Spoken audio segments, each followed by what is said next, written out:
Ciao a tutti e bentornati sul canale. Dopo il bellissimo viaggio che abbiamo fatto in Sardegna, come vi avevamo anticipato, siamo tornati nelle nostre zone, precisamente in Piemonte, sul lago d'Orta. Trascorreremo qui un paio di giorni alla scoperta dei borghi che si affacciano sul lago e non solo. Quindi prima di iniziare, se volete supportarci, iscrivetevi al canale. E ora partiamo.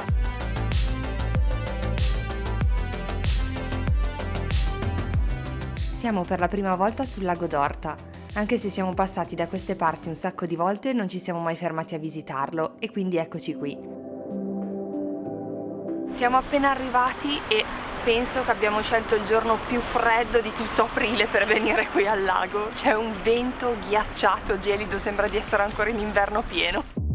La nostra prima tappa della giornata è il piccolo borgo di Omegna, paese natale di Gianni Rodari. La nostra idea è quella di iniziare con l'esplorazione del lago dalla punta nord, per poi scendere lungo la sponda ovest facendo diverse fermate.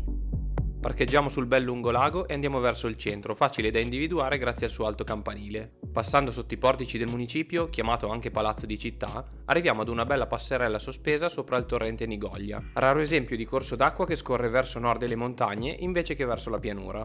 Ci fermiamo per la colazione in un locale che si affaccia proprio sul Nigoglia, prima di proseguire per le strette vie del centro e arrivare alla chiesa collegiata di Sant'Ambrogio, davvero molto bella. Attraversando un ponticello prendiamo la passerella sul lato opposto del torrente. Il borgo non è molto grande, ma davvero carino e perfetto per una passeggiata rilassata.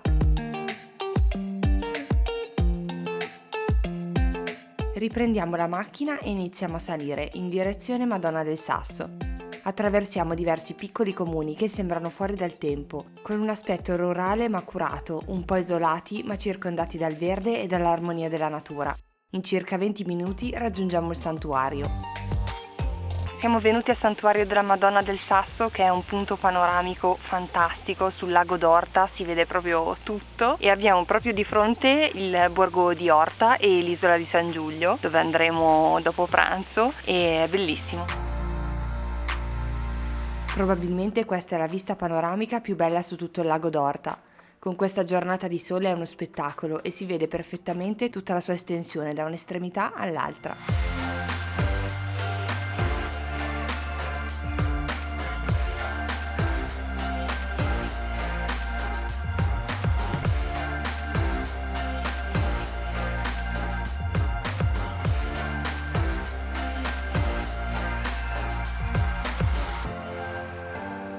Per pranzo facciamo uno stop a Pella, in una trattoria lungo la strada, e dopo la breve pausa continuiamo poi con il nostro itinerario.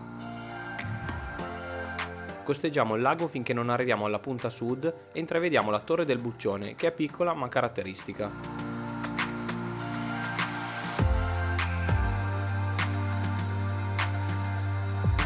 Ancora pochi minuti di guida e siamo ad Orta San Giulio e dopo aver parcheggiato la nostra macchina, che rivedremo solo domani, prendiamo le scale in discesa che portano al centro del borgo.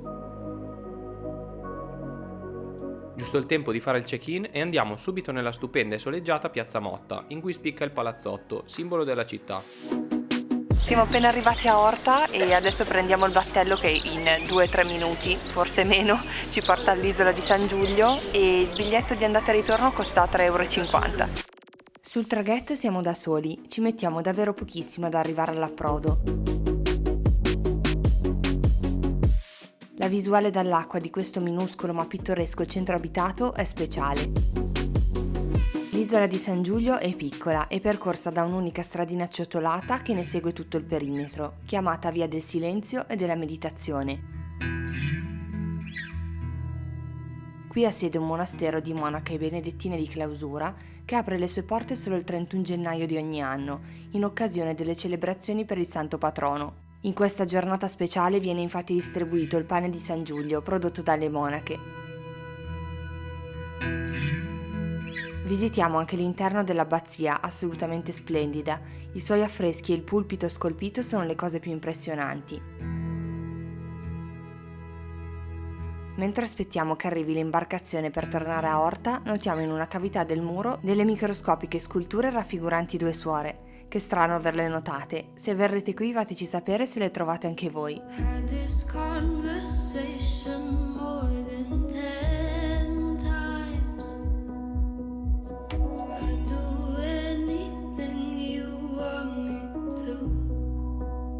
Tornati a Orta, camminiamo fino a che non arriviamo al limitare della zona pedonale e troviamo una scala che scende a bordo lago.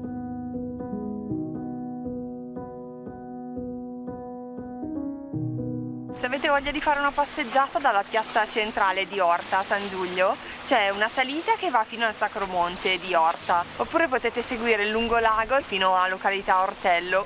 È piccola, c'è una spiaggetta e nient'altro, però è bello.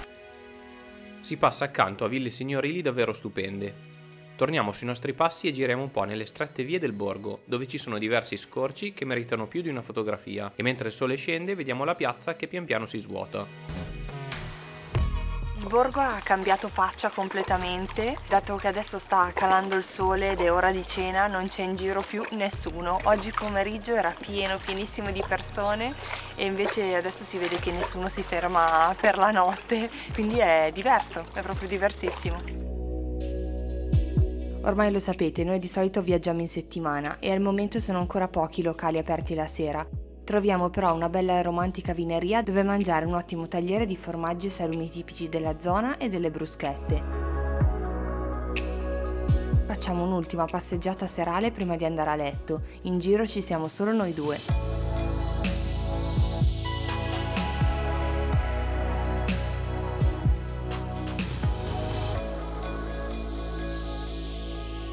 Dopo la colazione andiamo in uno degli angoli nascosti di Orta che non dovete assolutamente perdervi, il bellissimo giardino del municipio.